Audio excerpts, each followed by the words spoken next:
World Enough in Time, The Doctor Falls, and Twice Upon a Time are some of my favourite episodes of the whole show's history. Not only do I think these episodes are incredibly dark in tone and how they handle things, Peter Capaldi is on point, the music is incredible, and all of the cast in these episodes work amazingly. In today's video, we're going to be taking a look at why these three episodes could have been Doctor Who's perfect ending. I'm just going to preface a few things in this video. For one, this video probably couldn't have come out at a worse time. Harbour Holmes has just finished his review of Series 10, where he spoke very highly about these episodes being like a perfect ending.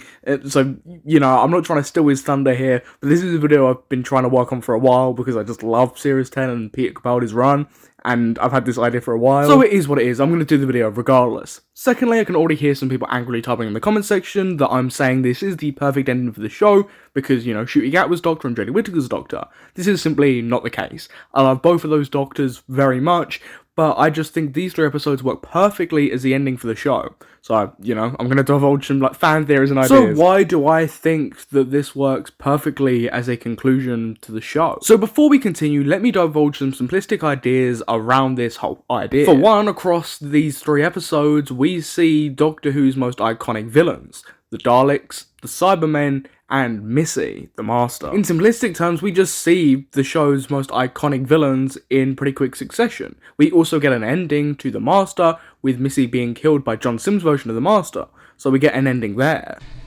Seriously? Why? Oh, because he's right. Because it's time to stand with him.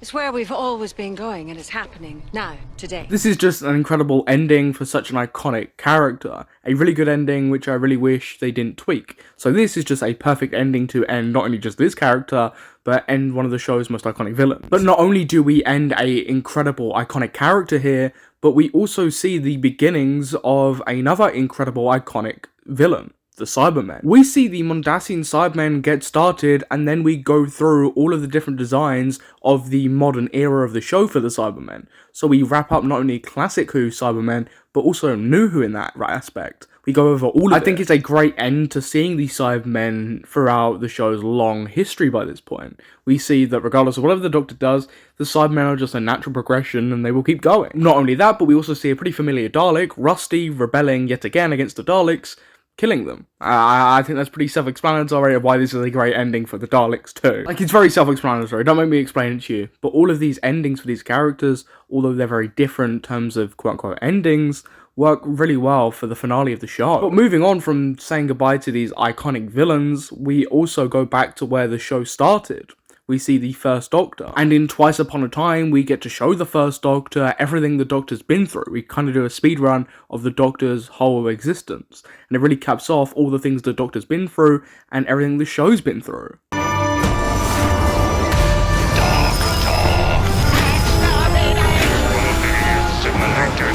That's not a good idea. They all die. The Doctor has walked in blood through all of time and space.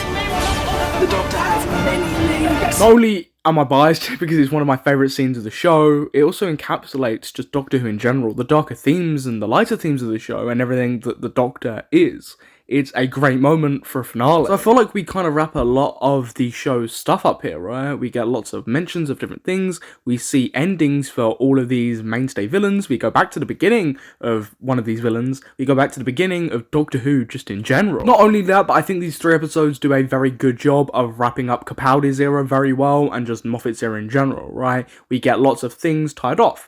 Like, you know, the Doctor being able to remember Clara Oswald. So not only is it a good send-off and contains elements of classic Who, new Who, but we also get to wrap up Capaldi's run as the Doctor here, in what I argue is a very satisfying way. And like hearing about all these moments and everything being wrapped up, we also have the music of especially new Who being wrapped up here. We have Murray Gold's greatest hits playing out through these three episodes. You know, one of them, The Shepherd's Boy, for example. It's a treadmill. But we hear the greats of this era. I'm the Doctor, the Doctor's motif, we hear all of it. It's a great send-off to just even the musical elements of the show. I think it's great. What I also love about these three episodes, we see all these kind of different stages of the Doctor. We see in World Enough in Time the smart, intelligent Doctor. In The Doctor Falls, we see the Time War battle-damaged Doctor with him fighting the Cybermen.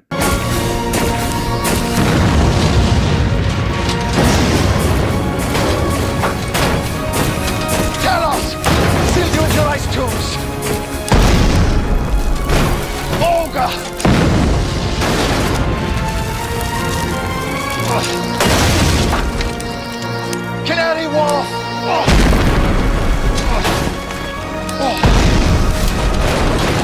Planet 14!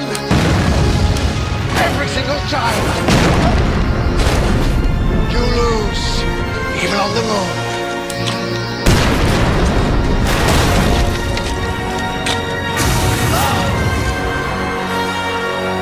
God, everything about this scene sends shivers down my spine. I actually love this. It might be the favourite scene of mine of just the whole show. The music, the Cybermen, how the Doctor's acting, the speech.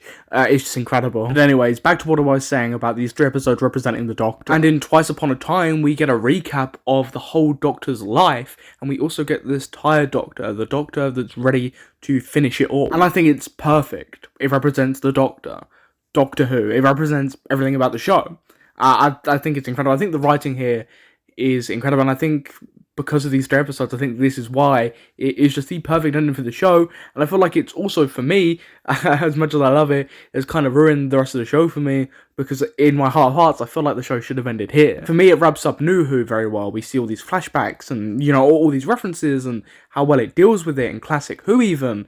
I feel like it does it really well, so anything that comes after these 3 episodes, I struggle with in terms of I feel like they're not necessary because these 3 episodes just work so well as an ending. And there's a reason for this. Moffat and Murray Gold were leaving the show, right? They were handing it over to a completely new team, so they wanted a clean slate. But what this clean slate did was end off the show for me. The only comparable thing that I can even compare any of this to is when they ended Futurama, and they had this beautiful ending with Leela and Fry, right? It summed up the whole show, summed up everything about it, and they got their happy ever after, and, you know, they got to repeat it all, and it was beautiful. And then they brought it back, you know, a decade later, and just kept going. Right, it felt kind of pointless, and, you know, we've already had the perfect finale and ending. Why are we still here doing this? As deranged it might sound, these 3 episodes really hold that for me. This is, for me, the finale of Doctor Who, right? This is where Doctor Who ends for me, and the rest of the show has kind of been like a completely different show. This is that moment. And it's very weird. Now, up until this point, right, when we actually think of a ending for the show, they basically have to change nothing for these 3 episodes. But of course, by the end of Twice Upon a Time, Peter Capaldi's Doctor regenerates into Jodie Whittaker's Doctor. So what do we do there? Either the Doctor refuses to regenerate, goes back to the TARDIS, and passes away peacefully. Finally, in peace, in the one place where they love to be, the TARDIS. Or, you know, Peter Capaldi still regenerates, or is in the process of regenerating, and it closes. Just like that, leaving it open-ended. The story always going forward, and if that was done, this is no doubt the best ending the show could have possibly had. Right, no big fanfare, right, through these 3 episodes, you tick off everything that's, you know, important and integral to the show, without having, you know, a big, like, anniversary fanfare. This is something that I feel so passionate about with Doctor Who, and the only other people I see agree with me are always the people that get angry that a woman was the Doctor, and they kind of wanted the show to end with Capaldi. So no one actually agrees with why I agree with it, right? Because I just think this is a perfect ending for the show. It's always some bigoted reason. But please, let me know your thoughts on this. Do you love these 3 episodes? Do you think this would work as a good finale? What's your thoughts on all of this? And whilst you're down there commenting, you might as well subscribe to the channel. But I've been your host, Samuel. These 3 episodes are some of my favourite Doctor Who ever. They contain some of the best scenes for me for the show ever. And I will catch you in the next Doctor Who video.